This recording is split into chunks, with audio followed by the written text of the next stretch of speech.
പ്രിയ ശ്രോതാക്കളെ, the story of the സയൻസിന്റെ 232 അധ്യായത്തിലേക്ക് ഏവർക്കും സ്വാഗതം. വിശുദ്ധ മഗ്ദലേന മറിയത്തിന് ശേഷം ഈ ആഴ്ച സ്വീഡനിലെ വിശുദ്ധ ബ്രിജിറ്റിനെ കുറിച്ചാണ്.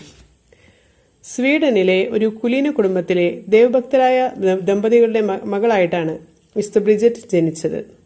വളരെ വിശുദ്ധമായൊരു ജീവിതമായിരുന്നു ബ്രിജിറ്റ് നയിച്ചിരുന്നത്.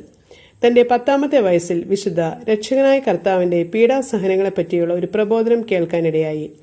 അടുത്ത രാത്രിയിൽ ചോര ചിന്തിക്കൊണ്ട് കുരിശിൽ കിടക്കുന്ന ക്രിസ്തുവിന്റെ ദർശനം വിശുദ്ധയ്ക്ക് ലഭിച്ചു. കൂടാതെ കർത്താവ് തന്റെ സഹനങ്ങളെപ്പറ്റി അവൾക്ക് വെളിപ്പെടുത്തുകയും ചെയ്തു. അതിനുശേഷം വിശുദ്ധ കർത്താവിന്റെ സഹനങ്ങളെപ്പറ്റി ധ്യാനിക്കുക പതിവായിരുന്നു. ഇതിനെപ്പറ്റി ധ്യാനിക്കുമ്പോഴൊക്കെ ഹൃദയം നൊന്ത് വിശുദ്ധ കരയുമായിരുന്നു. അത്രയ്ക്ക് ശക്തമായിരുന്നു വിശുദ്ധയുടെ ധ്യാനം. ബ്രിജിറ്റിന് വിവാഹപ്രായമായപ്പോൾ അവളുടെ മാതാപിതാക്കൾ അവളെ നെരീസിയയിലെ രാജകുമാരനായിരുന്ന ഉൾഫോക്കിനെ വിവാഹം ചെയ്തു കൊടുത്തു. തന്റെ ജീവിത മാതൃക കൊണ്ട് വിശുദ്ധ തന്റെ ഭർത്താവിനെയും ദൈവഭക്തിയിൽ അധിഷ്ഠിതമായ ഒരു ജീവിതത്തിലേക്ക് നയിച്ചു. മാതൃപരമായ സ്നേഹത്തോടുകൂടെ തന്നെ തന്റെ മക്കൾക്ക് വിദ്യാഭ്യാസം നൽകുവാനായി വിശുദ്ധ തന്റെ ജീവിതം തന്നെ സമർപ്പിച്ചു. ദരിദ്രരെ സഹായിക്കുന്ന കാര്യത്തിൽ വളരെയേറെ ഉത്സാഹവതിയായിരുന്നു വിശുദ്ധ. രോഗികളെ സ്വീകരിക്കുവാനായി ഒരു ഭവനം തന്നെ അവൾ നിർമ്മിച്ചു. അവിടെ വെച്ച് പലപ്പോഴും വിശുദ്ധ അവരുടെ പാദങ്ങൾ കഴുകി ചുംബിക്കുമായിരുന്നു. വിശുദ്ധ യാക്കോബിന്റെ ശവകുടീരം സന്ദർശിക്കുന്നതിനായി വിശുദ്ധ തന്റെ ഭർത്താവിനോടൊപ്പം കോമ്പോസ്റ്റെല്ലയിലേക്കൊരു തീർത്ഥാടനം നടത്തി. അവരുടെ മടക്കയാത്രയിൽ അറാസിൽ വെച്ച് അവരുടെ ഭർത്താവിനെ മാരകമായ അസുഖം പിടിപെട്ടു. എന്നാൽ ആ രാത്രിയിൽ വിശുദ്ധ ഡിയോണിസൂസ് ബ്രിജിറ്റിന് പ്രത്യക്ഷപ്പെട്ടു. അവളുടെ ഭർത്താവിന് രോഗശാന്തി ഉൾപ്പെടെ സംഭവിക്കാനിരിക്കുന്ന പല കാര്യങ്ങളും അവൾക്ക് വെളിപ്പെടുത്തി കൊടുത്തു. ബ്രിജിറ്റ് ഉൾഫോക്ക് ദമ്പതികൾക്ക് 8 മക്കളുണ്ടായിരുന്നു.